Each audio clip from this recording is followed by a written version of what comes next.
All right, well, thank you all for making it back from lunch for the first of the afternoon sessions. Excuse me. This is the Seized Drugs and Toxicology section. I am the program manager for Seized Drugs and Forensic Toxicology at NIJ. My name is Frances Scott.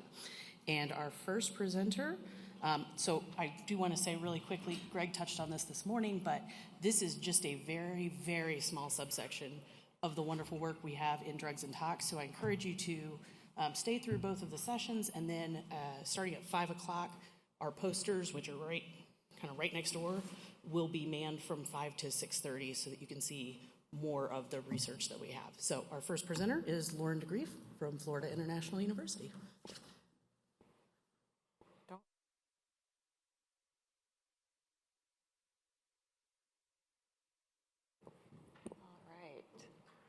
Good afternoon. Welcome back from lunch, everyone.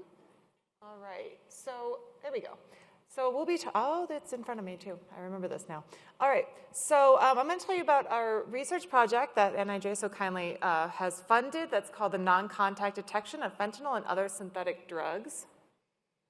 I presume we have seen this a few times today, but this is our disclaimer that this was supported by the National Institute of Justice, and the opinions, findings, conclusions, and recommendations expressed by the authors do not reflect that of the DOJ. Onward. I also assume that most of the audience is well aware of the threat associated with fentanyl. I think most people are aware that it is extremely potent with a very small amount, potentially causing an overdose, and that the occurrence of fentanyl in seized drugs is, or has been for about a decade, vastly increasing very quickly. I don't know why oh, okay. And in addition to fentanyl itself, we also see fentanylogs, which are structurally related opioids that mimic the effects of fentanyl. They might be, some of them, such as carfentanil, are even more potent than fentanyl itself.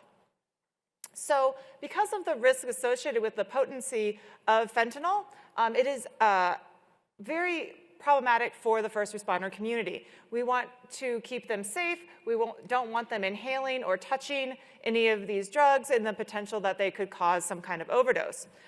So the number one thing that we're concerned about for field detection is risk to the first responder or law enforcement. So ideally, we would like to see a non-contact solution.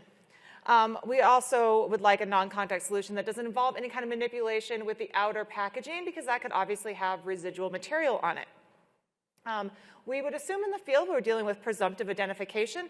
Obviously, confirmation, some kind of portable GCMS would be great, but that is, at this point, too expensive. They generally require some kind of tanked air, power supplies, and oops, it's going without me. There we go, power supplies and the such. Okay, so we would also like to be able to locate hidden and obscured materials, things that maybe are in a drawer, in a box, things of that nature. It must be able to handle bulk and trace and highly diluted samples. It would also be ideal if it is non-destructive. It gives you a very fast answer, and hand portable and inexpensive. So in my opinion, where this brings you is dogs. Dogs are highly mobile. They're very sensitive. They are the gold standard for field detection of drugs. Of course, they can't tell you what it is.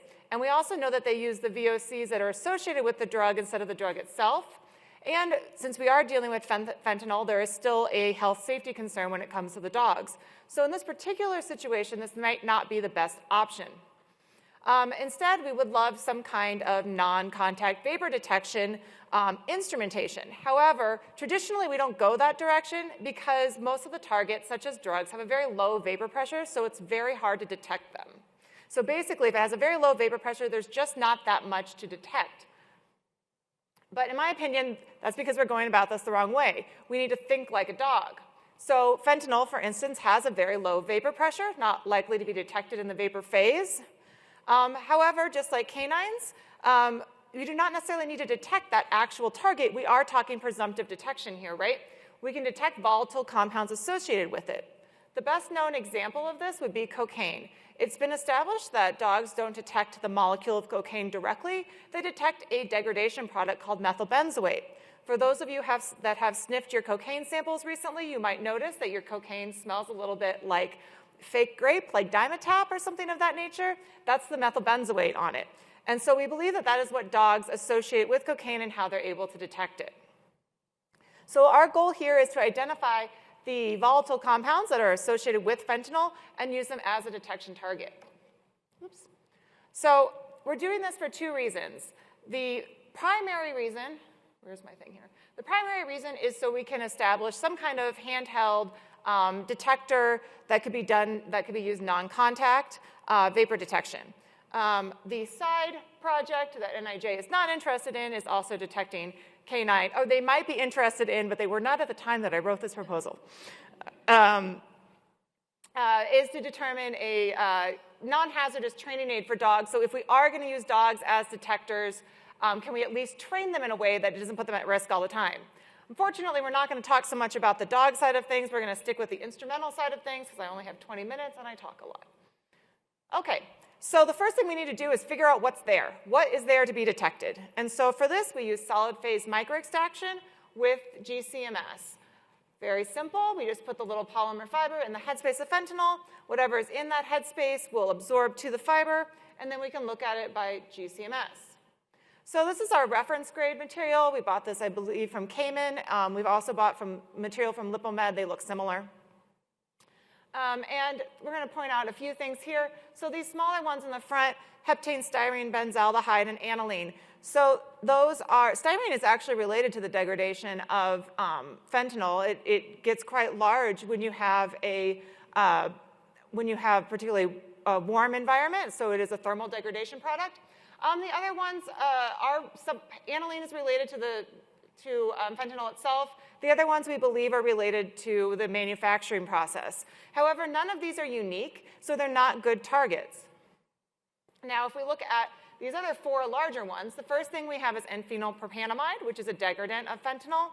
We have this lovely number 6 that haunted me for a good year. We're calling it our unknown. We went through a lot of effort to attempt to identify this. Never got that far. We've narrowed it down to some kind of phenyl-substituted ethanone. It was very frustrating. Anyway, we also have MPP, which is a precursor, and PPOP, which is a degradant of a precursor, we believe. So one of the things we wanted to make sure is that what we found in the headspace of this one material was going to continue to be there, and that was going to be there across the board. So we looked at different lots. Yes, indeed, we found all these exact same materials, no matter which lot we looked at. We know that we're going to see these diluted, so we started diluting them in different sugars, which are a common diluent for drugs. And we found that a large amount, when you start getting more than 10-to-1 sugar, you do start to see a loss of the material, but you don't see any changes in the headspace components. And we do believe that that loss is due to the absorption. So those kind of white powders will absorb odor, just like that baking soda in your refrigerator will absorb odors in your refrigerator, or that's its intention. When you start mixing things in white powder and you're trying to look at the vapor associated with it, you're going to have the same effects. We also adulterate it with cocaine.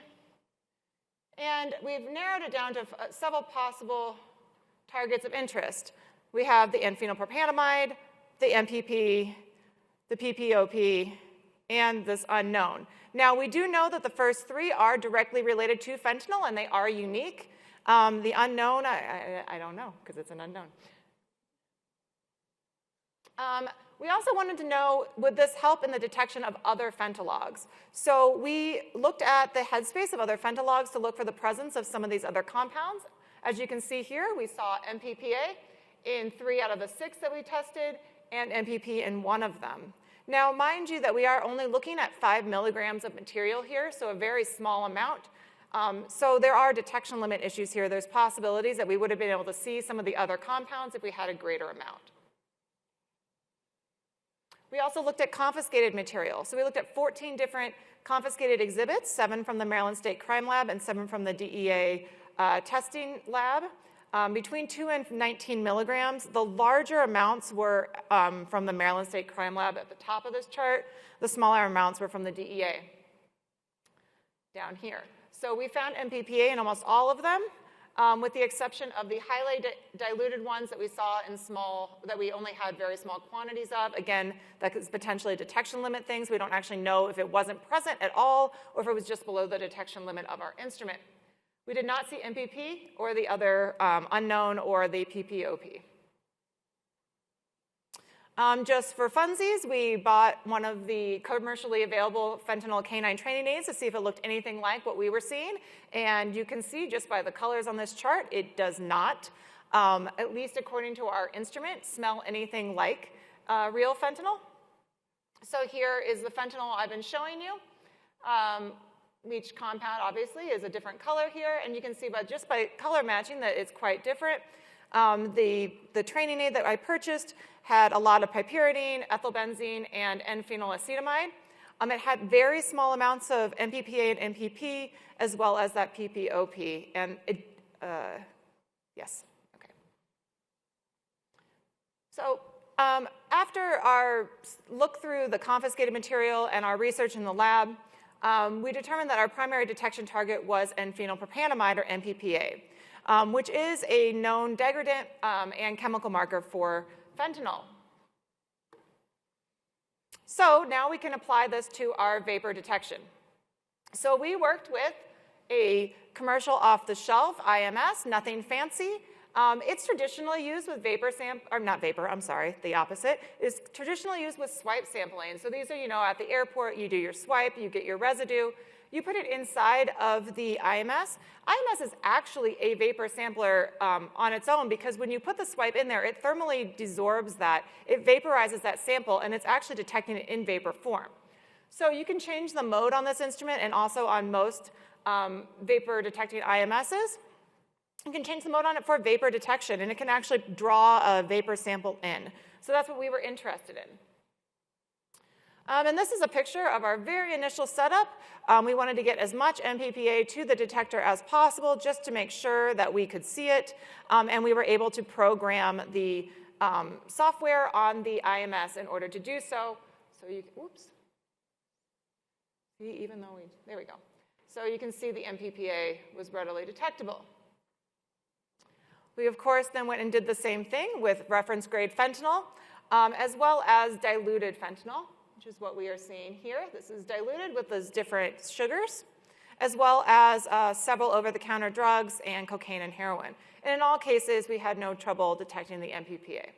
And in all cases, this was only 5 milligrams of fentanyl that we were using. Oops. And then we did more complex mixtures, and we're still able to detect it. All right, we did false alarm testing. So we took a handful of white powders that might look like fentanyl or might be mixed into the fentanyl. We looked at sugars, over-the-counter medicines, as well as some prescription and illegal drugs, and none of which had any kind of alarm for MPPA, or for that matter, anything else that was already programmed into the IMS. All right, so we need to determine detection limits. We went about this in 2 methods. This is the easier method, if you will. So we just spiked a fentanyl in solution onto a swipe. These are the swipes that go into the IMS normally. Let the solvent desorb and then measured the fentanyl on it. And we were able to get a detection limit at about 10 nanograms on the little swipe material. Now, I will point out here that we did most of this work. I'm now at Florida International University, but when I did a majority of this work, I was at the Naval Research Laboratory, where we are lucky enough to have this very fancy vapor generation system called the test bed. And with the test bed, we were able to deliver smaller and smaller concentrations of MPPA vapor. And from that, we were able to determine the mass of actual vapor that could be detected. And in this manner, we were able to detect below 5 nanograms of MPPA in a single sampling. So it's actually somewhat more sensitive in the vapor sampling mode, which we would expect because you're not having that extra step. When you have to have thermal desorption, you're not going to have perfect efficiency, so you're not having quite as good limit of detection. All right, so we took this to the DEA. These are 50 milligram samples. These are much larger samples. And we did have to sample one of them for 50 seconds. The other two we sampled for 10 seconds. And we were able to detect the MPPA. All right, this is a little bit harder to read. And these are samples that were taken at the Maryland State Crime Lab. So the first set were small 5 milligram samples, and we sampled for the full allowed rate of 60 seconds, and only occasionally were we able to detect the MPPA. But when we had larger amounts, oh, nope, that's a lie. When we had larger amounts of the highly dilute material, we were still not able to detect it. So what we took away from this is that while we were moving in the right direction, we did not have the sensitivity yet for real samples. But insert image here. So I found this last night, so that's special. Okay, so what we decided to do is pair the IMS with a pre-concentrator. So what we're using is silicone nanowires. That's what that lovely abbreviation to myself in that side picture is. When I should have a photo here, but alas, 7 people have reviewed this, and yet nobody noticed the missing picture. All right, so there is a small chip. It has little nanowires on it. Those nanowires can be coated, or they can be left bare. But basically, the idea here is you're going to be delivering a bolus to the instrument. So in the top here, my top little diagram, is where you normally have the vapor just being pulled into the instrument, and whatever molecules of that analyte hit the instrument at that time is what it's detecting. However, if you put a pre-concentrator on it, as here, you can collect a larger number of analyte molecules on that pre-concentrator, thermally desorb it, and now you have a bolus of vapor that is able to be delivered to the instrument, which enhances our limit of detection. So this is ongoing research that we're doing right now. I do not have any final answers yet, unfortunately. But what we're doing with it for the moment is coating those nanowires. So as I said, they can be coated or uncoated. Right now we're coating them with acrylate-based polymers. My student will have a lovely poster on this later in the week. But we're using a quartz crystal microbalance in order to select what polymer is ideal for the best selectivity and sensitivity of the instrument with the pre-concentrator. We tried 5 different acrylate-based coatings and found that this particular one, EGMEA, is by far the best. So we got very high, it was able to collect a very high mass of the MPPA with that. So we're going to be coating, the next step here is to be coating that pre-concentrator, putting it on the front end of the instrument, and hopefully being able to get a much better limit of detection. So that's where we are. And as I said, we are also working on the development of canine training aids. And how much time do I have? I've got lots of time. Oh, look, I talk so fast. So, okay, let me tell you a little bit about why I have no slides on the canine training aids. It's a great story. So, remember how I told you about that cocaine and methylbenzoate story that we've established that when you do the headspace analysis of cocaine, you see methylbenzoate. And we established through dog testing that methylbenzoate is primarily the odorant of detection. It's a fabulous story. So we thought that this would be exactly the same. There's a lot of MPPA in the headspace of fentanyl. There's an increasing amount as the fentanyl starts to degrade. It seems like a really good target. Obviously, it works very well for the instrument. What we learned is that it's a different system. So just like you're going to have different sensitivity, whether you're doing IMS or mass spec or Raman or what have you, the olfactory system is also a different instrument. And what we found is that the dogs, as well as the humans, have an extraordinarily high threshold, which is bad, high threshold for MPPA. It actually required a very, very large amount of it for the dogs to be able to distinguish the difference between MPPA and a blank. So a container containing MPPA and a container containing the blank. So it logistically made a very good target for the dogs. It did not actually work out that way. And so we're still working on this problem for the dogs. And don't have any answers yet, but did just get money to continue that work. So we're really excited about that. So that is all I have. Thank you so much. Happy to answer questions.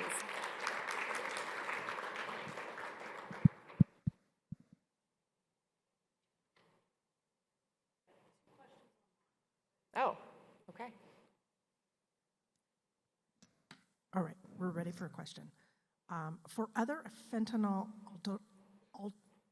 alterant drugs like cocaine and methamphetamine, would you anticipate any VOC masking from the other compounds in the sample? That's a good question. So that's one of the things that we were looking at when we were mixing the fentanyl with heroin and with cocaine. We were looking to see if that would affect our detectability, and actually we can detect those fentanyl compounds quite well over the cocaine and heroin. Heroin does give off quite a bit of acetic acid, but it does not actually mask the ability to detect as far as we've known. So we have done this with the SPME GCMS and we have done this with the IMS, and to date we have not seen issues. I have not tried meth. I don't have meth personally or in my lab. We have a second question. Are there other known or potential substances that have a VOC profile, including NPAA? We have not found any. Oh, sorry. Was that the end of Sorry, I got really excited. That's a really good question. We have not found anything. That's why we think MPPA is such a good target. You might note that like styrene is there, and it also comes with degradation of MPPA, but styrene is in a lot of things, so it makes it not a good detection target. So that's why we really like following this MPPA. And it's purchasable. You're going to want to have some kind of reference standard for your instrument. And if you can't purchase, such as this unknown or the PPOP, they're not purchasable. So they also don't make very good targets for that reason. Any other questions? We have one more from the... Go in person first.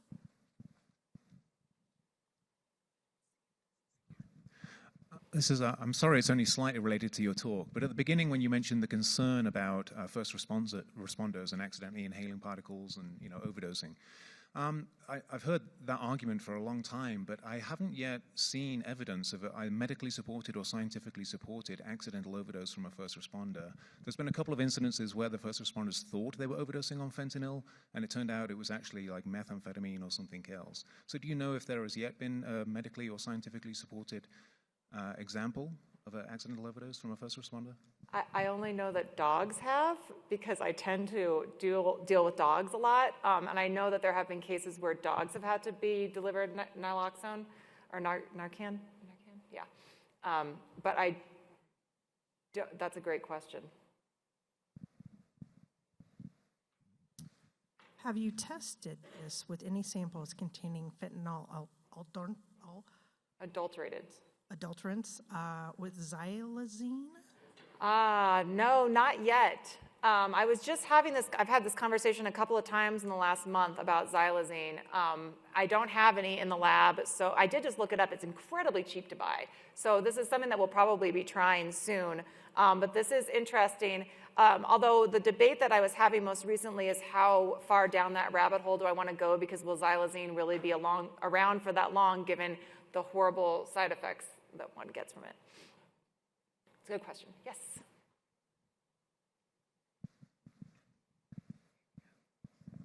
I was curious about the wire coatings and how you select which coatings to use. Are they from the manufacturer and then they can configure it for you, or did you just, like, how did you know that one seemed to work really well?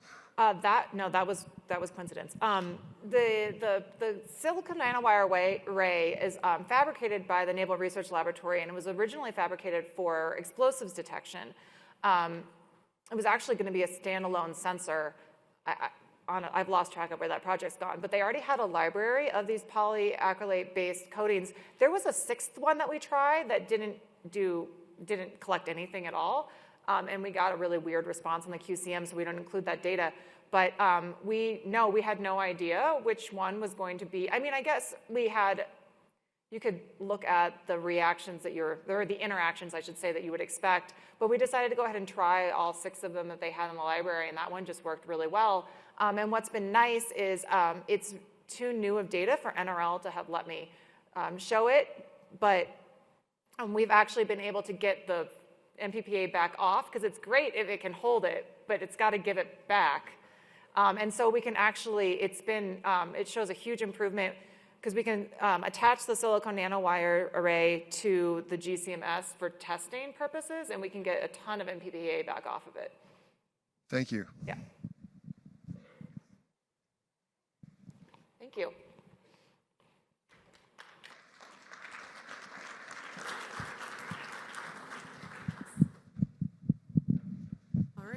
next presenter is Glenn Jackson from West Virginia University, talking about his algorithm that the best part about it is the name. No, I'm just kidding. It works really well too, but the name is good.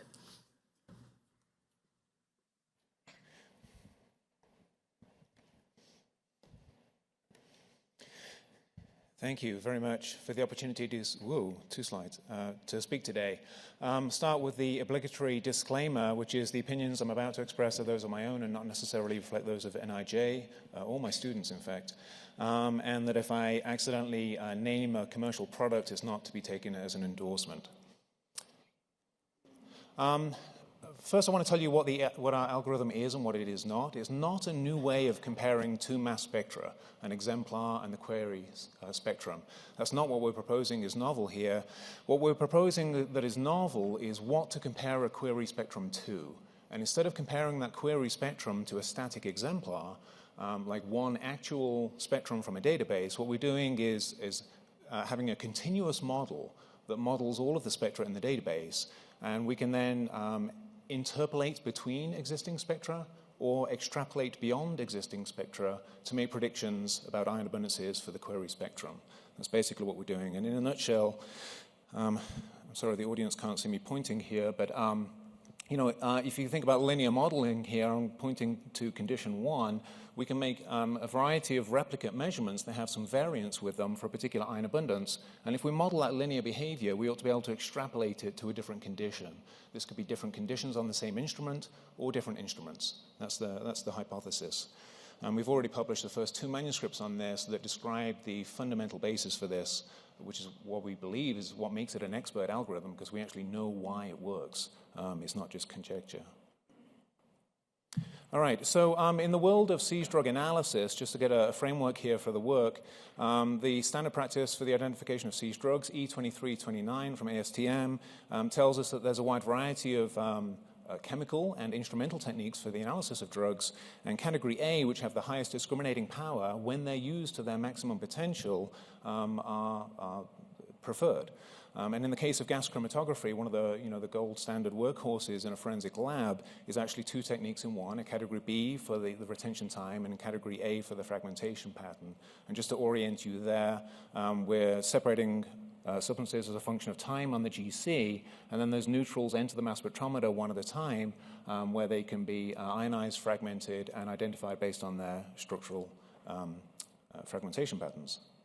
And as was demonstrated when, in kind of the birth of tandem mass spectrometry, really in the mid to late 1970s by John Boehner and Graham Cooks at Purdue, the first Mikey's experiment, the mass-analyzed ion kinetic energy spectrometer, and one of the first demonstrations here was cocaine from a coca leaf. And here on the bottom is a standard extract from a coca leaf, and on the top is a question sample. And you can see the tandem mass spectrum is kind of backwards and upside down and things. It's like nothing we see today, but it's a tandem mass spectrum. It's deliberate collision-induced dissociation of the precursor of cocaine.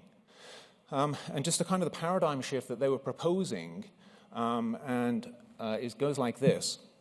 On a GC, you have neutrals, a variety of different molecules that you separate in neutral form on the GC. Those neutrals then enter the ion source one at a time as neutrals, where they're ionized and fragmented, and you see the fragmentation pattern.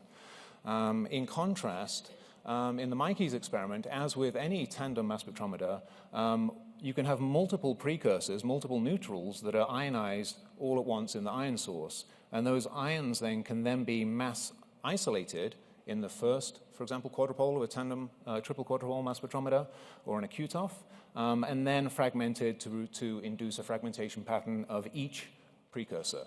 So the paradigm shift here was that this process here can take, it's really hard because the laser pointer is covered in black, and so every time I go to look for it, it's the most hidden button. I'm so sorry. I'm a really slow learner sometimes, and it's killing me.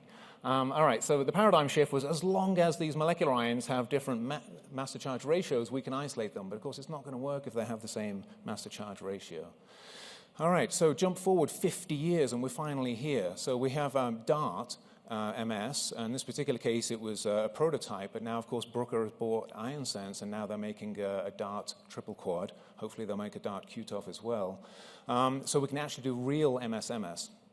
And so we don't have any retention time information, but what we're looking at here is one particular example where they have, oh, God, I've done it again, where they have THC, and the protonated it, and then do tandem mass spectrometry, and here we are, like I said, 50 years later. And of course, here's another example on a QTOF this time, and what you can see in black at the bottom is a tandem mass spectrum of the protonated form of THC from an electrospray ion source, and in red is another spectrum, a query spectrum. Those in the audience and myself, I mean, the first thing you have to think is that's going to be THC, right? It's not. It's cannabidiol. They're constitutional isomers, and they have almost identical fragmentation patterns when you in the protonated form. It makes it really hard to tell the difference between them. And of course, visually, there is no difference, and it would be hard-pressed to testify one way or the other on the stand. So this is the problem we're facing. How do you tell apart constitutional isomers or stereoisomers when they have the same molecular mass?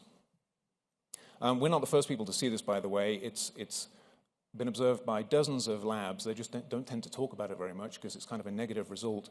Here's just one example of high mass resolution tandem mass spectrometry just from one particular group. All right, so one of the problems, of course, between these two is that they're constitutional isomers. They both have the same molecular mass. They're not the only two cannabinoids that have the same molecular mass. There are at least two others that are quite common. They're not as abundant in plant matter as the former two, but cannabichromene here and cannabicyclol also have the same molecular mass. So we have to worry about telling all four of these apart.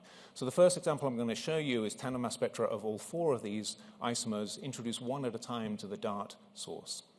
Here's an example of tetrahydrocannabinol that's been fragmented at 3 different collision energies in this triple quad.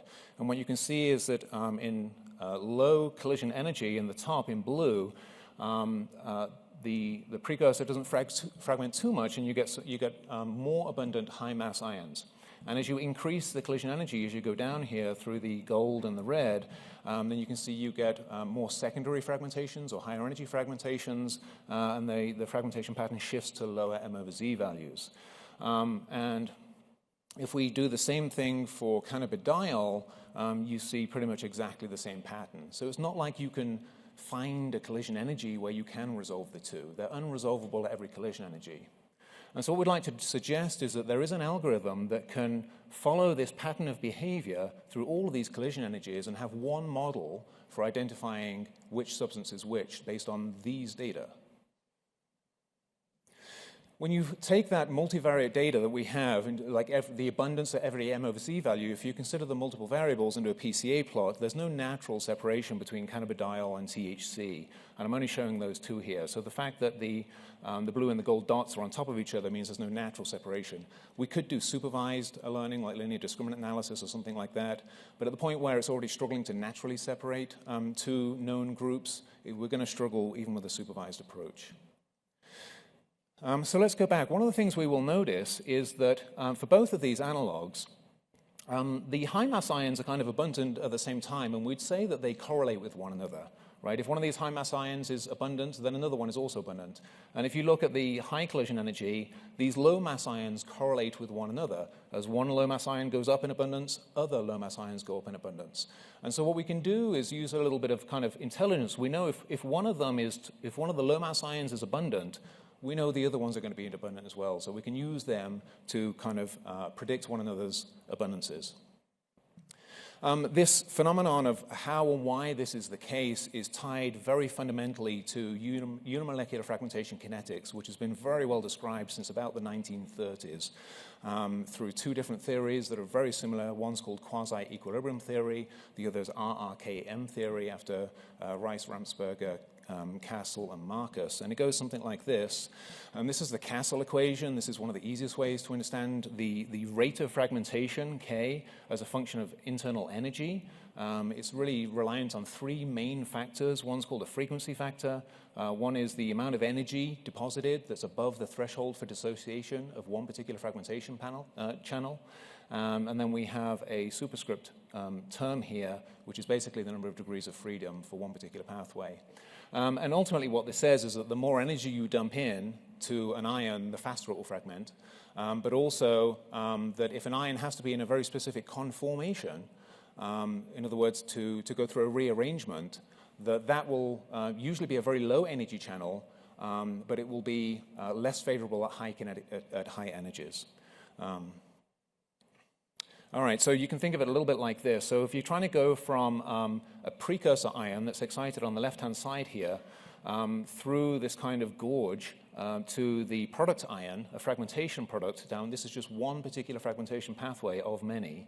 There may be a tight transition state that requires a very specific conformation in the gas phase for a rearrangement, and that would have the lowest energy. A slightly higher activation energy would be a loose transition state. That would be a sigma bond cleavage, for example. And so you can see, with the lowest possible energy you would get through here, and at higher energies, you can get more ions up through the top. To kind of show that a little bit more clearly, we have kind of a schematic here. You can think of water entering this back chamber like the energy being deposited to the precursor ions. And as you slowly increase the water, you slowly increase the internal energy, the first reaction product you will see is the lowest activation energy. And so as you increase more, apply enough to exceed the threshold for dissociation, then the water will flow out this lowest energy channel, a tight channel. It's a rearrangement. It required a specific conformation. And you'll see some A plus and some B plus fragments formed. And as you keep increasing the internal energy, of course, you can access different channels that you couldn't access before. These would be sigma bond cleavages. And so you might see some C plus. And if you keep increasing the internal energy, you might then see some D plus. And of course, we're in the situation now where C plus and D plus are correlating with one another. Okay? And if you increase the energy an awful lot, then you would only see D plus, right? That would keep increasing because you can get more water through there than anything else. Fragmentation kinetics is a lot like this. So we can model this, and this is a very crude example of how to model a very simple system. Although when I say simple, it took me a couple of weeks to figure out the actual kinetics that I'm showing you here. Again, I told you I'm not the smartest, not the sharpest knife in the drawer here. But anyway, either as a function of internal energy or as a function of fragmentation time, we can model the expected abundance of the different fragments. And here, like I said, we only have a few different channels. And so primary fragments grow in first, and then the primary fragments fragment again, and you form these secondary fragments, and they all change in nonlinear fashions. And ordinarily, when I say ordinarily, this is like since the 1930s, people didn't really think to go beyond what to do with this nonlinear behavior. But it turns out if you just go one step further, and in mass spectrometry, for example, we normally plot data as a function of normalized abundance. So we plot everything relative to the most abundant ion. That would be C plus up here. And so if we plot ions in their normalized abundance, this is relative to C plus, then some of these other ions correlate quite linearly. Now, there's not a mathematically perfect relationship that says that they are linear, but across the expected variance of replicate measurements, they're approximately linear. And some are more linear than others, and the trick is to figure out which ones are most linear and then use those. And again, just to remind you that it could be that we have one particular instrument or one particular set of conditions, like a one collision energy, where we have some variance in our measurements, and the goal is to, and this is just two ion abundances, to model that behavior and extrapolate it to other conditions. All right, so here's just an example of a bivariate plot for two particular fragments for both THC and CBD, and with the fragment ion abundance of 93 down here and 81 up there, and you can see that there's actually some natural separation between these two. CBD over here, THC in blue, and then cannabidiol in gold. So even just looking at a bivariate plot, we can see some natural separation.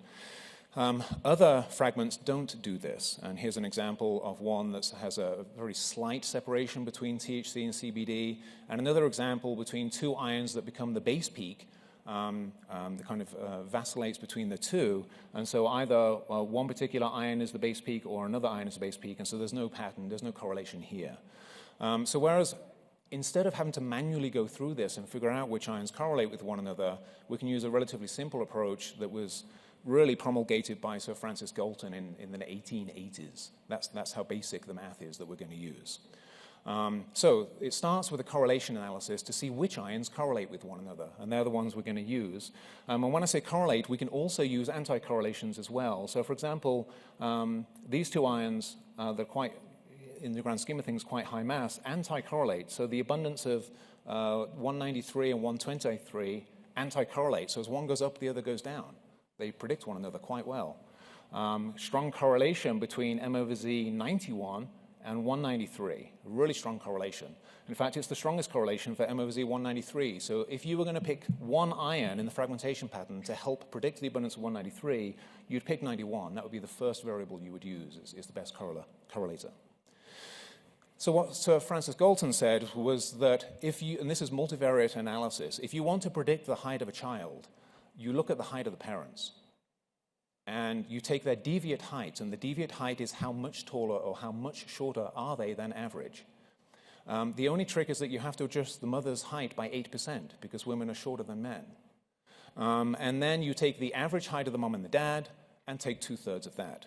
So if the mom and dad, and I'm pointing to the far right-hand side here, are both 4 inches taller than average, then you predict that the child will be 3 inches taller than average. And this is because of regression to the mean, because there's an awful lot of genetic factors that go into predicting someone's height, and you don't get an average of all of them from the mom and the dad.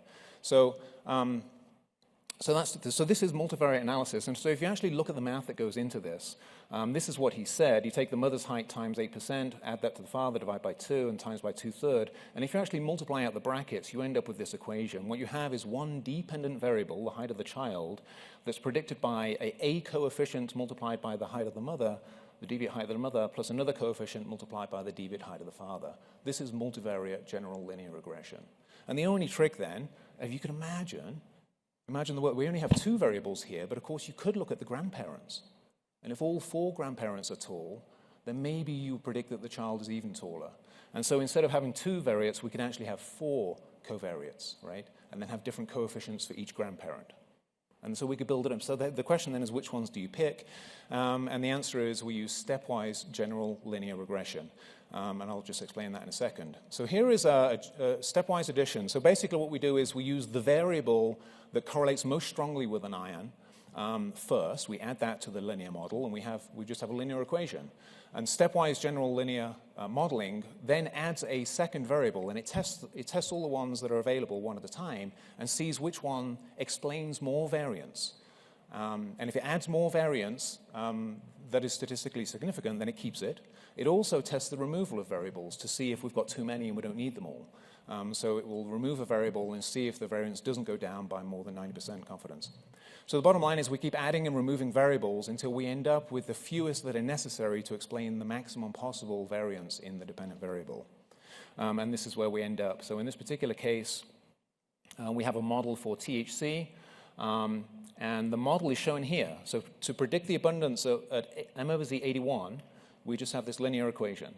And what was not necessary in this model was the abundance of 193. That's because it's a high mass ion and it wasn't really correlated. It wasn't very helpful. And what we can see then is that the residuals, which are the deviances of the predicted values to the measured values, are generally smaller for THC in blue than they are for cannabidiol in gold, just for this one fragment ion. And that's because the model was built on THC. And if we instead build a model on cannabidiol, the model would fit cannabidiol better. We would have different coefficients, but it would fit cannabidiol better. And of course, we can do this prediction for each M over Z in all of the M over Z values that we took. In this case, I'm only taking the 6 most abundant ones.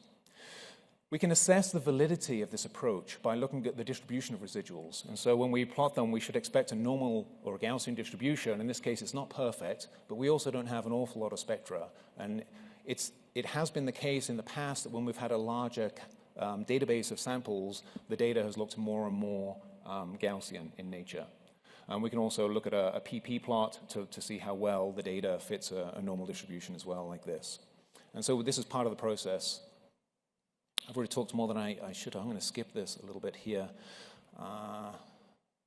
What I'm going to show you is a summary of how we assess. So the point is, if we have 6 different models for THC, how do you combine those 6 different predictions? And there's several different ways you can do it. One is the mean absolute residual. And what's shown in these blue arrows here are some residuals between measured values and predicted values with 6 of them. And if you take the absolute residual for all 6 and average them, then that would be the mean absolute residual. And we looked at a variety of different spectral measures to see if the measure of spectral dissimilarity or similarity made a difference, and it basically didn't. What we have here are population plots of the mean absolute residual for 6 predictions in each case of THC, which is the one that we modeled, and cannabichromene, cannabicyclol, and cannabidiol. And what's shown here is a hypothetical threshold for a binary decision maker. So if the mean absolute residual is smaller than this threshold, then you would call that a positive. And for most of the THC spectra, you would be right. There's just a few false negatives above the line. You can see quite a few false positives for cannabidiol and cannabichromene. If you look at the consensus approach, and what we're defining as the consensus is the average spectrum of the database. And this is one way that you could have an exemplar spectrum. It's much harder to tell the difference using binary classification for THC versus the other ones. And of course, as we've seen in previous talks, what we can do next is start looking at confusion matrices for the number of false positives and false negatives versus true positives and true negatives, and also the cumulative distribution functions as well that explain them both. So we can look at the area under the curve of a receiver operating characteristic curve, and this is a way of assessing the efficacy of binary classification. And if you have perfect separation of two distributions, then of course you would have an area under the ROC curve of 1 in the top here. And if there's any overlap, then you have some false positives and false negatives, so the ROC curve would be less than 1. And finally, if you have complete overlap, you're basically flipping a coin, and the area under the curve is 0.5 for binary classification. And in this case, what we're seeing is that for the mean absolute residual for the THC in dark blue, the area under the curve is greater, which means it has better separation between positives and negatives. And there's a variety of ways of assessing these, and I regret that I don't have time to talk through all the details of them. But again, we can look at a confusion matrix table and evaluate this any way that you see fit. One way is we can arrive at the positive likelihood ratio and the negative likelihood ratio. We can also take a ratio of those and get the diagnostic odds ratio, which is the probability of a THC being present when you say it is relative to the probability of THC being absent when you say that it's not. And when you use the consensus approach, the odds ratio is about 4. And when you use the easy approach, then the odds ratio improves to about 11, which exceeds the arbitrary threshold of 10, which is considered pretty good. And this works. It doesn't matter what the class of compounds. I showed you 4 cannabinoids there. We also tried this on 4 fentanyl analogs. And again, the results were that the diagnostic odds ratio was vastly superior for this easy approach rather than the consensus approach. And finally, we also applied it to some opioids.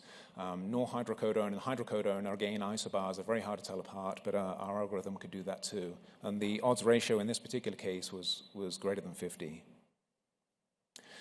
So again, in summary, the new expert algorithm is it's not a new way to compare 2 mass spectra, right? But it is a way to model the variance in the spectra that you already have, and to be able to extrapolate or interpolate between that data to other data that may be collected on different instruments or collected on that instrument under different operating conditions, and therefore hopefully avoid as many false positives and false negatives. It's based on kinetic theory, and that's what makes it expert, because it knows what it's doing. There's a reason behind it. It's not a black box, okay? So I just want to thank my students that did almost all the data collection and all the data analysis. And thank you very much for your time, and I'll be glad to answer any questions. Thank you.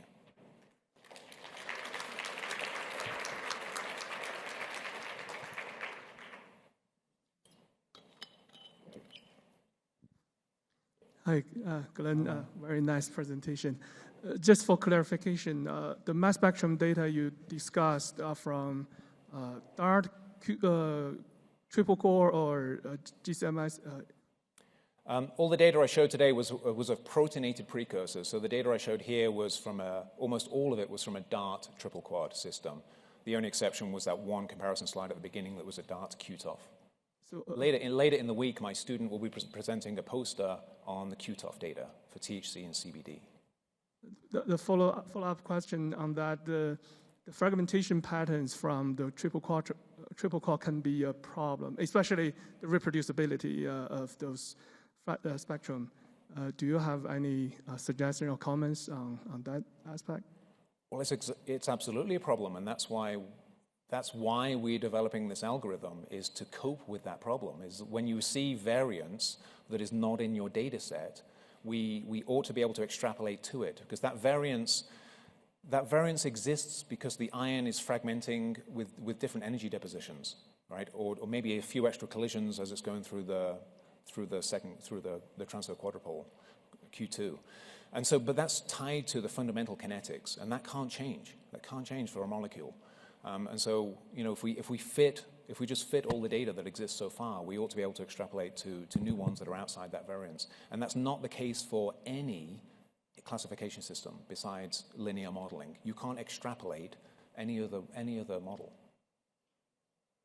Everything else is, you know, puts a ring, like a Mahalanobis distance. You get a ring around the data, right?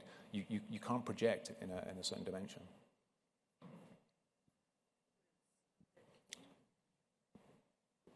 We're going to stop there. Glenn always gets excited and wants to teach us all the things. Can you go back and see Tracy, and maybe you can answer some of the online questions? Sure. And our next presenter, we're turning from our seized drugs portion to our forensic tox portion. No, don't leave. This is the fun part. Denise Valenti is going to talk about a novel approach to detecting marijuana impairment.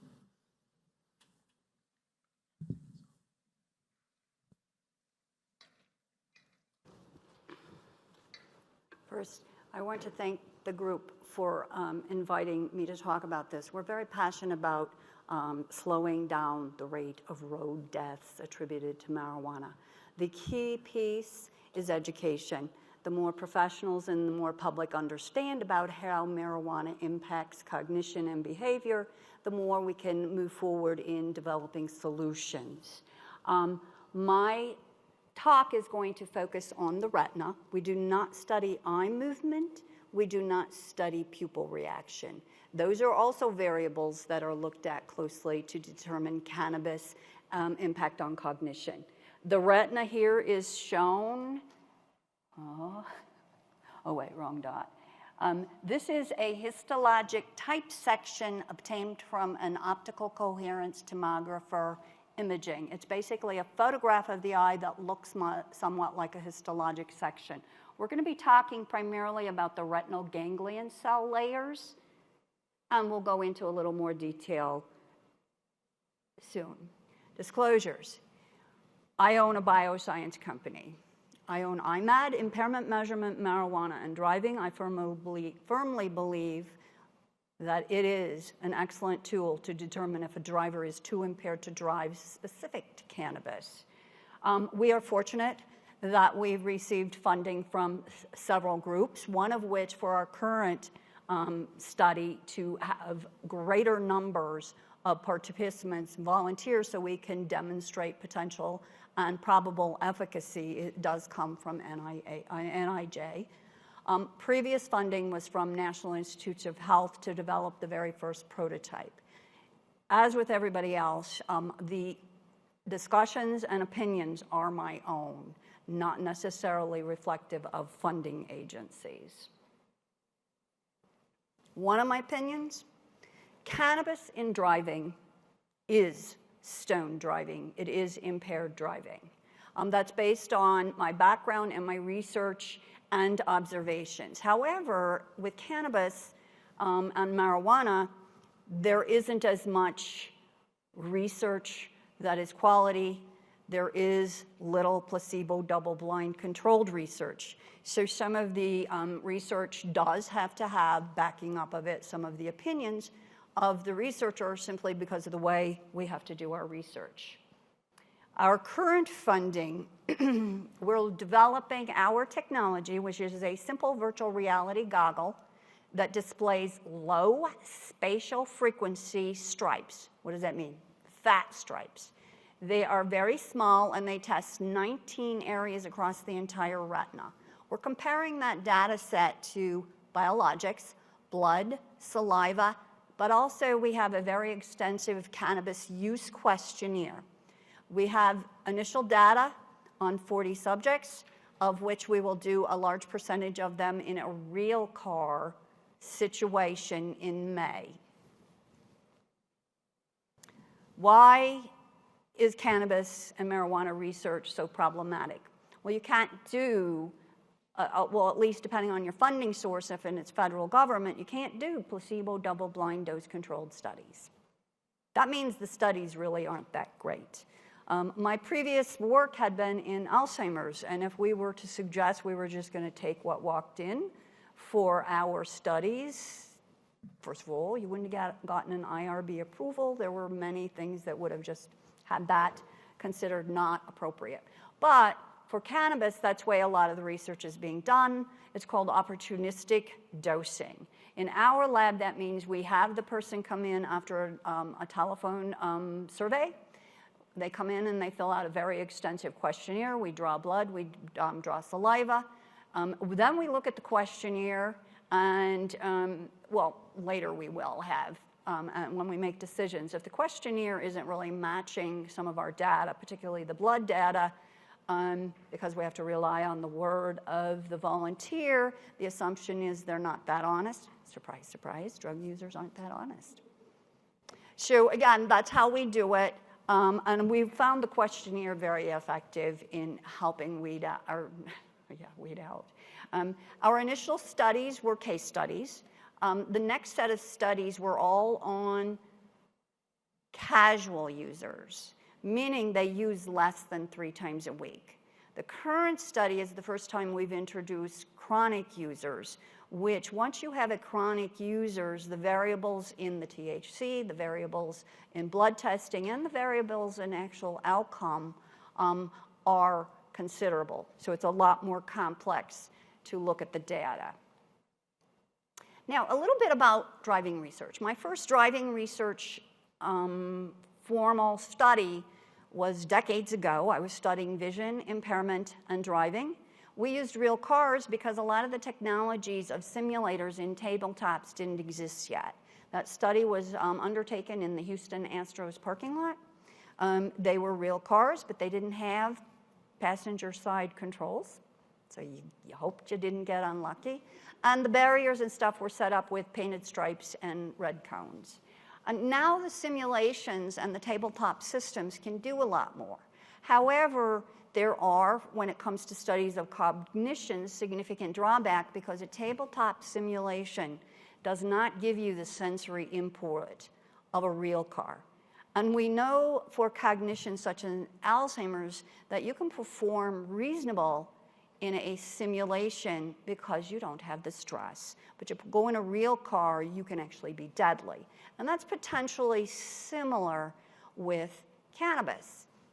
So what all tests look at, tabletop and our actual real roads that we're going to be doing, is how well you can do certain parameters, but in common both have how well you can stay in your lane deviation. And what's interesting, again, what this shows here though is a reasonable path. This is just slightly bad, and this is much worse. That cannabis and Alzheimer's both have that as a primary dysfunction and impairment. So again, to me, my opinion, the two are similar in driving dysfunction when it comes to the cognition part. They are dissimilar for other aspects. Our research, which we're going to be, and thankfully we were funded by NIJ so that we can do this. We're actually kind of inventing, once again, how real car studies are being done in the United States. There is a group in California that's looking at real car studies. In marijuana, it's being done at the Highway Patrol parking lot, and they're just looking at performance primarily lane departures, because again, that's a known variable with cannabis. We're introducing, and we're having to invent it from the bottom up, literally, robotic pedestrians. And why I say the bottom up, our pedestrians are actually going to be on simple platforms that are radio frequency type controls. But we will be able to repeat the pedestrian experience across all subjects. However, they don't go that fast. Oh, and the reason we're choosing this platform is we're putting a plow on the car so that we're not harming the car at all. And we are willing to sacrifice our robotics. But there is one robotic we don't want to sacrifice. That's going to be our bicycle. We are going to take apart what's the National Football League tackle dummy, and the reason we're using that is because it's a heavy base and it can go 6 miles an hour. That is going to be our simulated bicycle. That will not be designed and hopefully will not ever receive contact from the car. But again, we're trying to develop real scenarios that involve reaction and vision, and you'll get a better understanding why as we go through this. Now, you often hear that cannabis causes tunneling of vision. If you actually go on the internet and looked at vision and cannabis, or actually vision and marijuana, you'll get up even self-reports of warped vision and tunneling of vision. This actually has gone so far as the National Highway Traffic Safety, when they talk about cannabis impairment, will describe cannabis can tunnel your vision. Well, it turns out there's never been a study.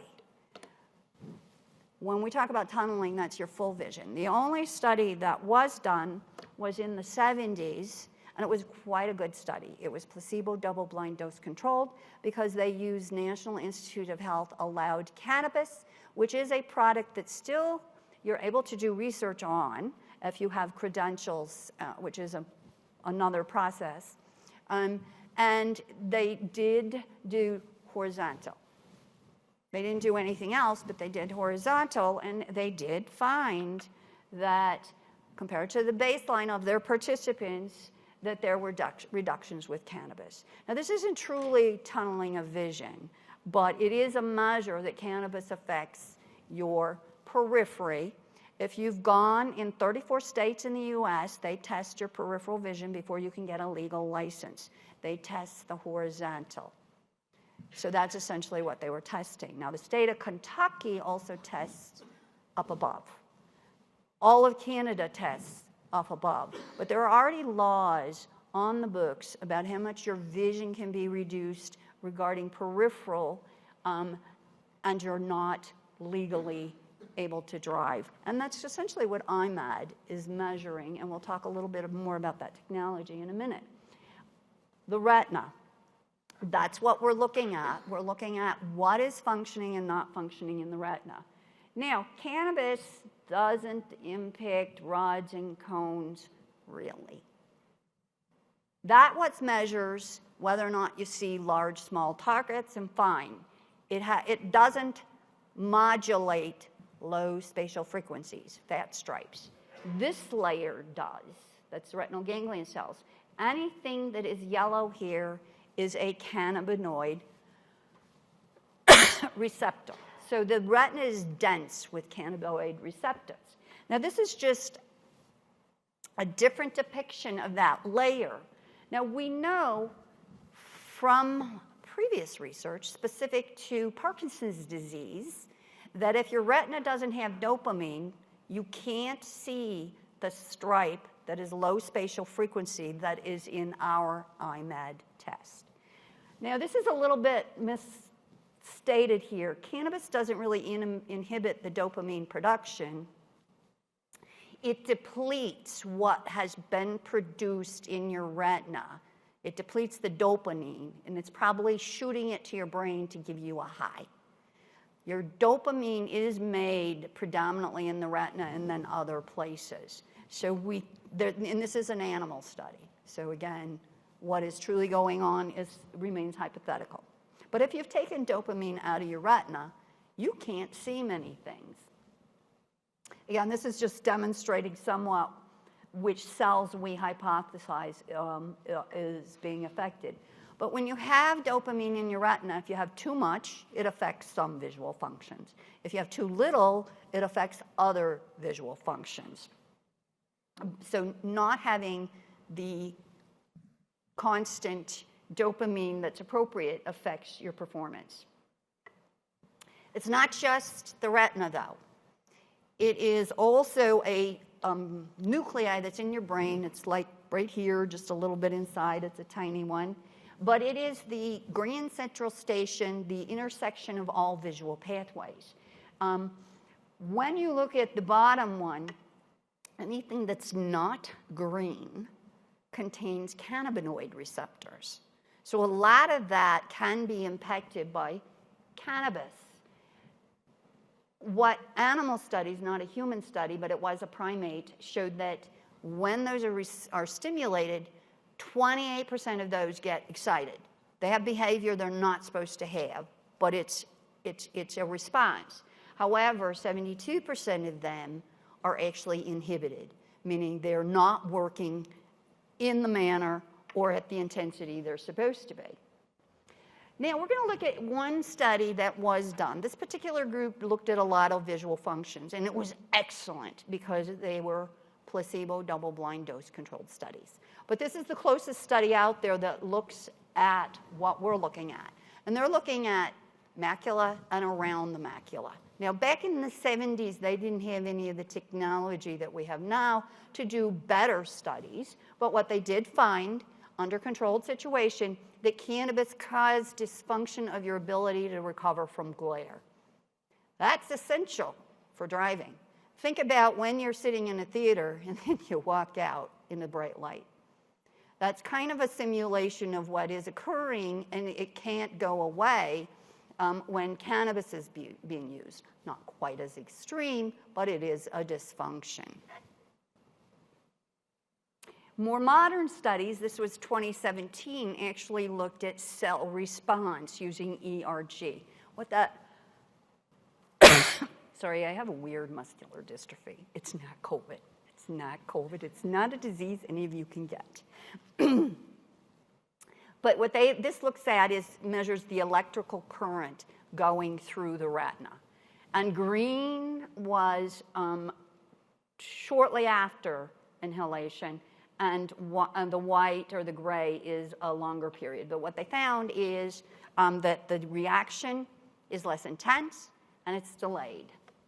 IMED doesn't measure that. It measures something different, but it measures specifically the area through the windshield of a car, 40 degrees.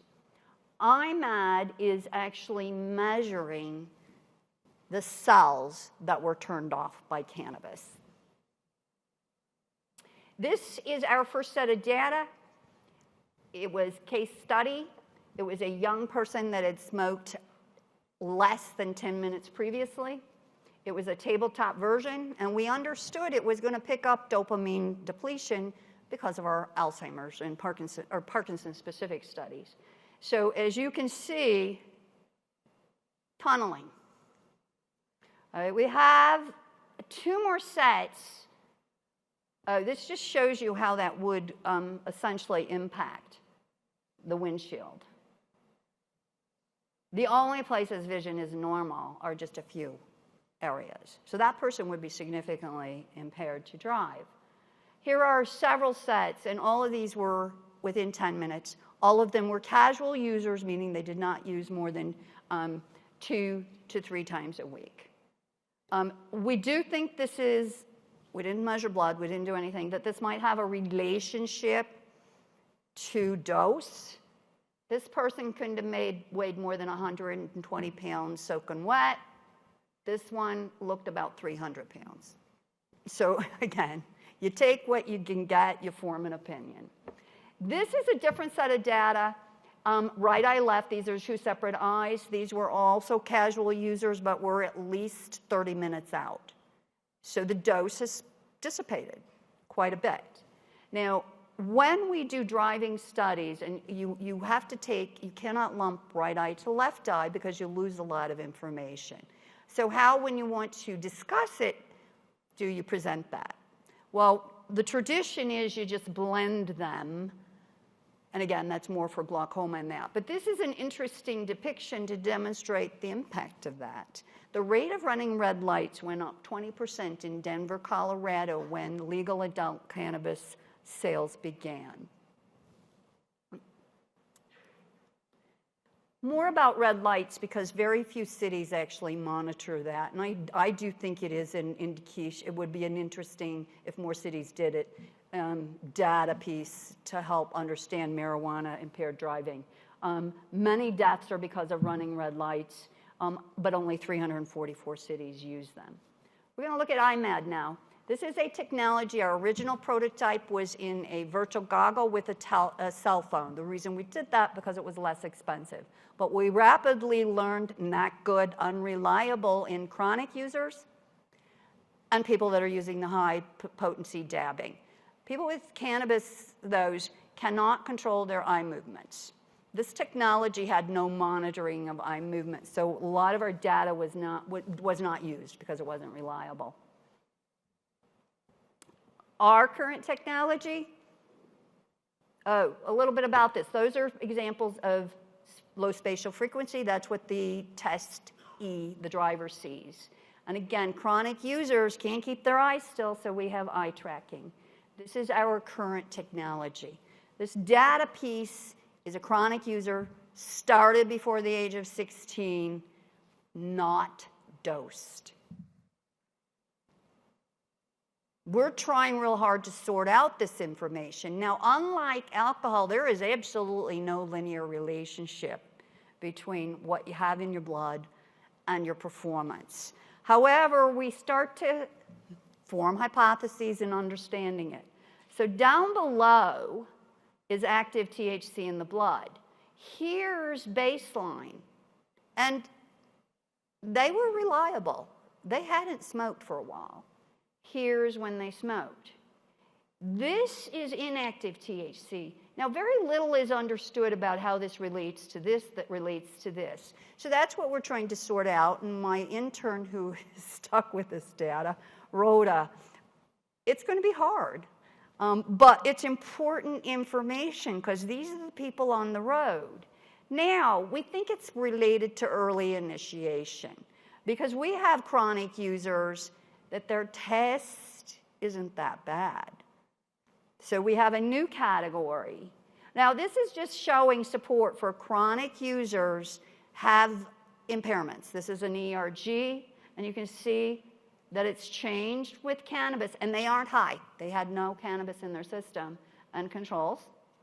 Motion is impaired when they're not high, but they're a chronic user. But data is coming out if you started using as a young adult, things have changed.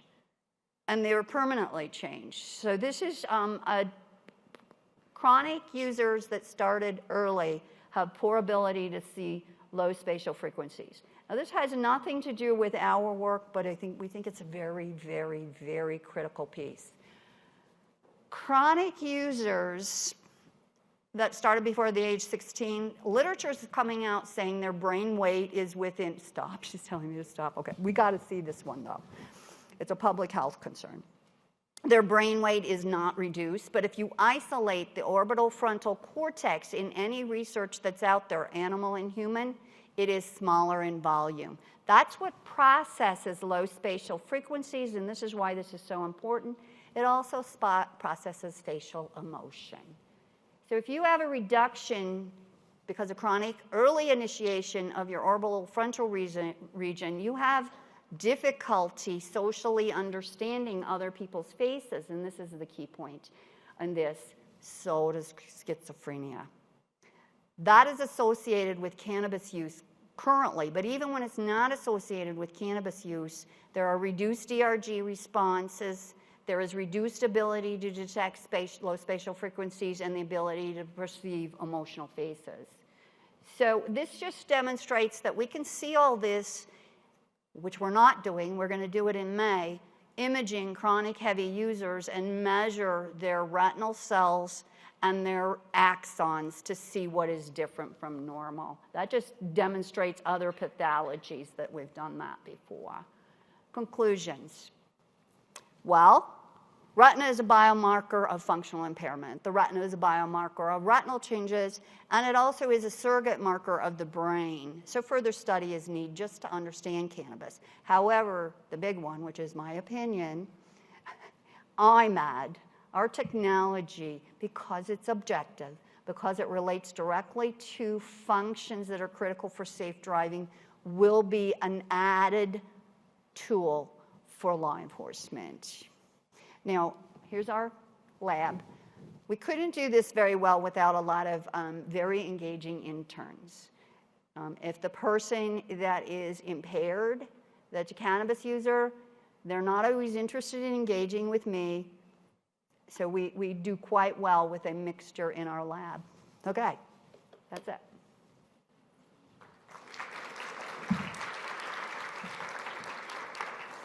So we're, no questions, right? So Denise will be around, I'm sure, for anybody in the room who has questions online. Go see Tracy, and she's going to help you answer the online questions so that we can stay on time and not run over into Catherine's time. So our final speaker of this session is Catherine Bollinger from RTI to talk about some prevalence of drugs in mandatory court-ordered drug testing population.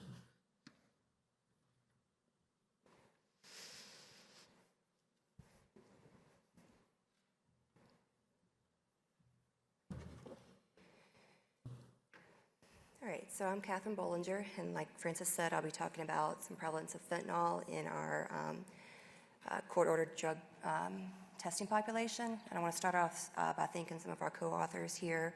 The principal investigator of this NIJ project was Megan Grabenauer. We had a few statisticians that helped us out with the work here, so Nicholas Richardson and David Heller. We had subject matter expertise from Jerry Perrimiller and Nicole Bynum, who was really leading some of the laboratory work at RTI that we'll be talking about here shortly. So this was a project supported by the National Institute of Justice, and the opinions are mine and not of the Department of Justice. So court-ordered mandatory drug testing, it's usually conducted in correctional settings, so probation, parole, custody, determine abstinence, compliance of usage history. This can help inform some treatment and prevention. So hair and oral fluid specimens, they're less invasive to collect and they're more difficult to substitute than urine specimens. And hair does offer a longer window of detection than urine or oral fluid. Court-ordered mandated drug testing using hair is routinely done by laboratories, but it doesn't always include testing for fentanyl and fentanyl-related compounds. So we really found limited information available on prevalence data for this set of population to characterize drug use patterns. We found that prevalence data using hair and oral fluid for this population to be sparse, and then the study provides timely and information on rates of drug use and patterns individuals enrolled in this mandatory testing.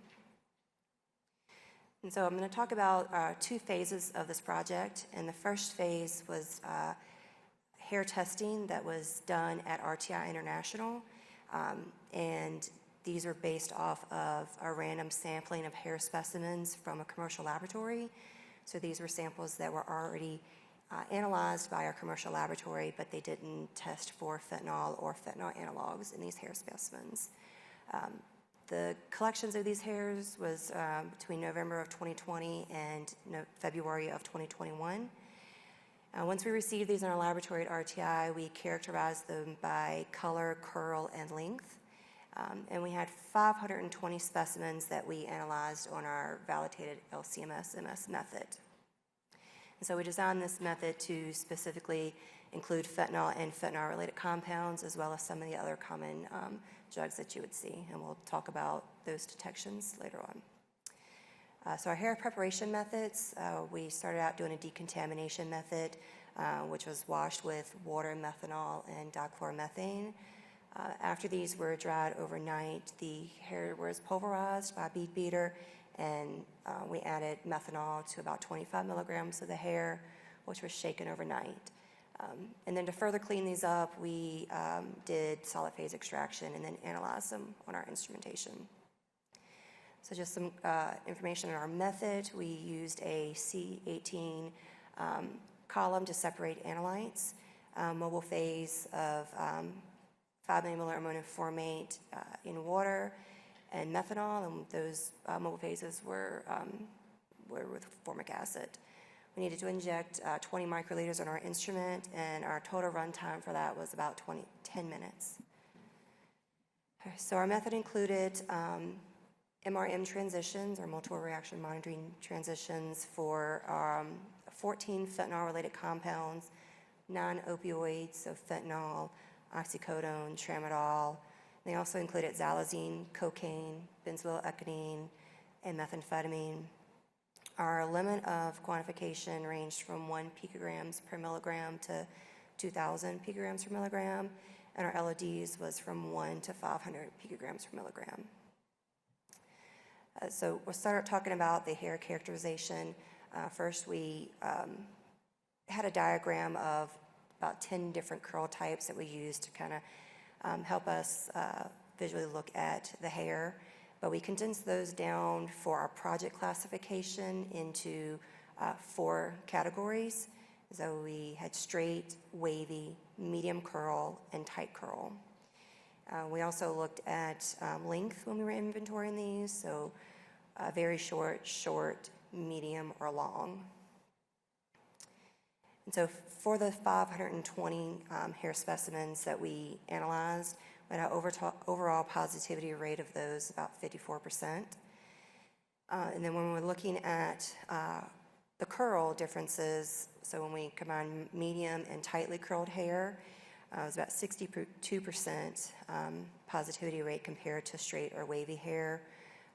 We didn't find any significance with this, but we did look at, because we had a small sample size for this, is if the correlation holds true and we double the size, it could become significant. And then we move on to kind of separating the data out, looking at length. Long to medium hair was higher positivity compared to our short or very short hair. But I want to mention that at RTI, we used full strands of hair, so this has a longer, for long and medium hair, we analyzed the full length of hair, so that kind of correlates with longer detection window than the short or very short hair. So for our color, we had 10 different categories. And again, we lumped these into, kind of condensed those down specifically for our project classification. So we had black, medium to dark brown, variations in blonde, gray and white hair, red hair, and then we also classified by non-natural color. And so for characterization of the color, the hair that appeared to have natural color that was light blonde had higher positivity rates than hair that appeared to be natural color that was medium or dark brown. And then hair specimens with obvious non-natural hair colors, they had a much higher positivity rate. And using the Fisher's exact test, only the 2 higher positivity rates for non-natural versus natural were significant. And because we were visually looking at this, we say it's natural hair, but we don't necessarily know if somebody maybe had blonde highlights. So this is the one that was non-natural were obvious purple hair or blue hair. So now we're going to jump into looking at the compounds that were detected in our hair. So we did have polysubstance detection across our individual hair samples. The table on the left, you're looking at other compounds that were detected, and on your right, these were fentanyl and fentanyl-related compounds based off our method. Methamphetamine was the most commonly detected compound, with about 138 of our hair specimens having methamphetamine, followed by oxycodone at about 79. We did have xylazine in our method, so we saw 11 of those. And then for our fentanyl and fentanyl-related compounds, we saw 77 specimens with fentanyl, followed by 4 AMP, norfentanyl, and fluorofentanyl. You'll see some of our fentanyl-related compounds that we had in that we did not detect in these hair specimens. So now we'll switch over talking about just the fentanyl detection results. So of the 77 hair specimens that were positive for fentanyl, 36 also contained at least 1 fentanyl-related compound from our method. The maximum concentration of fentanyl was over 9,000 picograms per milligram, with an average concentration of over 380 and median concentration of 51 picograms per milligram. So we had an additional 3 specimens that contained a fentanyl-related compound, but there was no difentanyl detected in those. So 15 of the 80 specimens for which fentanyl or fentanyl-related compound was detected had no other analytes detected, including non-fentanyl related compounds. So this means that 15 specimens, or 2.9%, would have been considered negative by current court-ordered mandated hair testing policies that did not include fentanyl or fentanyl-related compounds. So now we'll switch over to talk a little bit about our phase 2.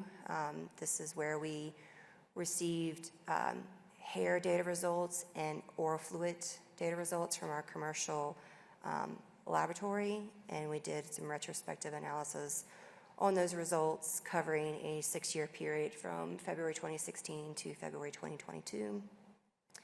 And there's a distinction between the data that we received for hair and oral fluid that's important in our discussion. So hair data consisted of all confirmation results for all of the hair specimens.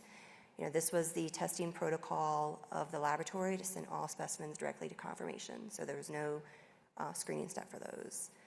However, oral fluid data consisted of results for screening results for all specimens during that time period, and confirmation results for only a selected specimens that underwent confirmation.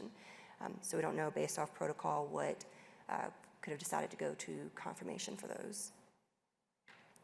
So it did a little bit of data cleaning for the data that was received. So for example, between oral fluid and hair, the laboratory reported,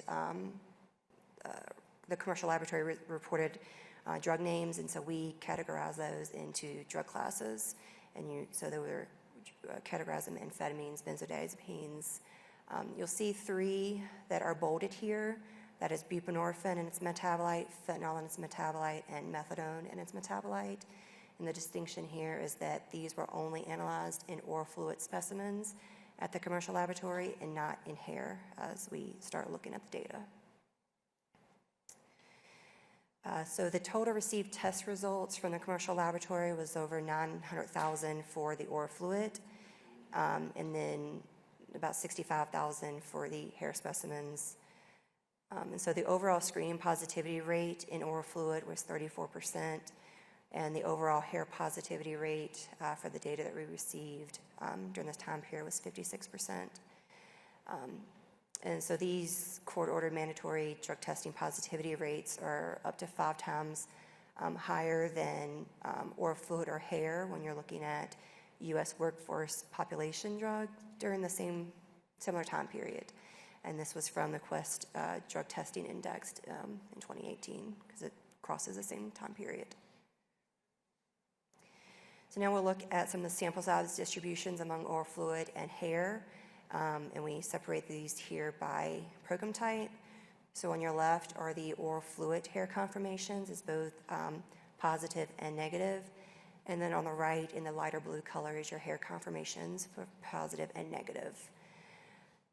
And so the program types that we had received were from problem-solving courts, which could include drug, domestic violence, reentry, and veterans treatment. We had family courts, which we included divorce, marriage, child custody, and adoption cases, and then probation, parole, and pretrial.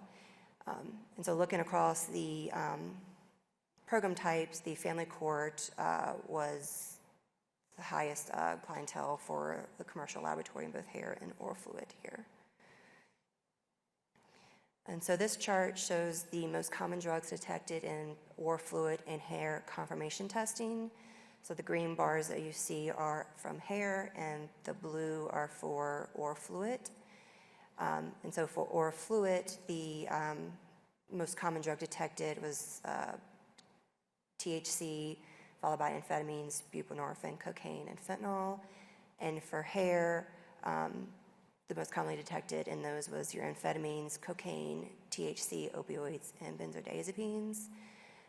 So we did receive different types of ages here, and this specific chart shows both your juveniles, adults, and children ages less than 10. So now we're going to switch over to just talk a little bit more about fentanyl detection, and this is going to be in oral fluid confirmation testing, because remember, in hair they did not do fentanyl testing. So the percent of positive test for overall fentanyl was about 6.3%. The percent of positive tests for fentanyl alone was 2.2%, and in combination with other drugs was 4.2%. And I've circled the 2.2 here as for oral fluid with fentanyl alone, because this is similar to what we found in our hair for fentanyl, which was about 2.9%. And so this gives us a drug prevalence study in the U.S. Court-order mandated testing population. It can help us understand long-term patterns of use and confirming compliance in periods of abstinence in these populations. And the detection of drugs in hair and oral fluid can provide data for this, surveillance data for this population. So the substance use disorders in the mandatory testing populations may be more prevalent than workplace drug testing based off our data that we received and looked at here. And results can serve as an early warning to help legal systems and public safety support treatment. And in addition, the not including fentanyl or fentanyl-related compounds in testing, it may underestimate the positivity rate by about 3%. So thank you, and I wanted to thank NIJ for the invitation here to present, and also mention that one of my co-authors, Jerry Miller, will be having a poster that is complimentary to this presentation in the toxicology section on Wednesday, I believe about between 7:30 and 9 p.m.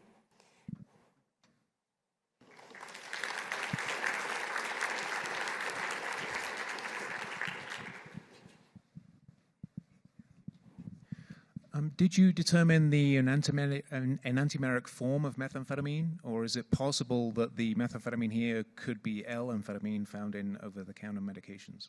Yeah, we did not, I don't think the laboratory distinguished between that, and we didn't do the testing for methamphetamine. Well, we did the testing for methamphetamine in hair, but we didn't separate those out. So when you, sorry, hello? So when you report, do you report that it could in fact be the L form, which is in over-the-counter medications? I don't know what the laboratory, how the laboratory reported it, but we lumped those into amphetamines together. I found it striking that the prevalence of drug was higher in hair than in the oral fluid. What do you think that's from? So I think it's about how the data that we received. So for hair, we only received just the confirmation testing, but for oral fluid, we received screening and only a subset of confirmation because they had different protocols for that. So that might answer that. Question online. Do you think the chemicals used to produce non-natural hair color could potentially contribute to different levels of retention and incorporation of drugs in the hair? Yes, there have been some studies on looking at the cosmetic treatment of hair, and so it can affect that, but that's not what we looked at specifically for this. We did not look at the concentrations in that. So. Yeah, it's open. Thank you for your presentation. I just have a quick question regarding, you mentioned in your protocol the use of solid phase extraction for the hair specimens. Yes. Can you elaborate a little bit more on recoveries on the drugs that you were testing? You're taking me back with that. We did the validation for that using the ASB method for 036. I don't have that off the top of my head, but if you ask that question here, we can respond more accurately with that, but thank you. One last question online. Did you normalize the fentanyl content based on hair length for comparison? Can you repeat that one? Certainly. Did you normalize the fentanyl content based on hair length for comparisons? Oh, hair length. No, I don't think we did that. We looked at the hair separately based off of short, very short in length, and that's also kind of an estimate, so we didn't really look at the normalization. That's the word you used, yeah. But you did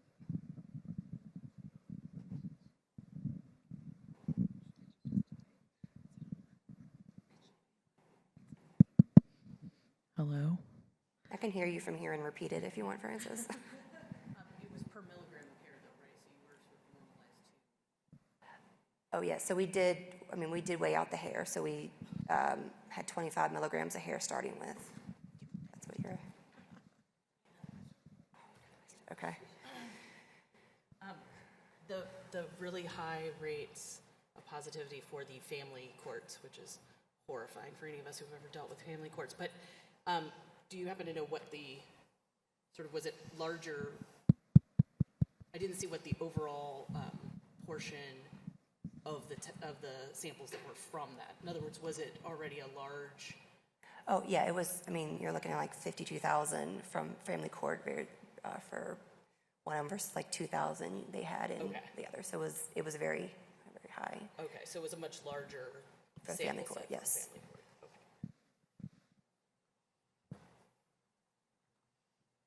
We have one last question that came in. I am interested in the QC controls and SPE recoveries that you have in your protocol. Do you have a paper where this is cited? Yeah, so we are working on a paper, and then we also have the final report that has a lot more information on this coming out through NIJ. But if we can respond directly to you if you want to know the recoveries for that, I don't have that on top of my head right now. But the NIJ final report should be published kind of any day now, so that should be very soon.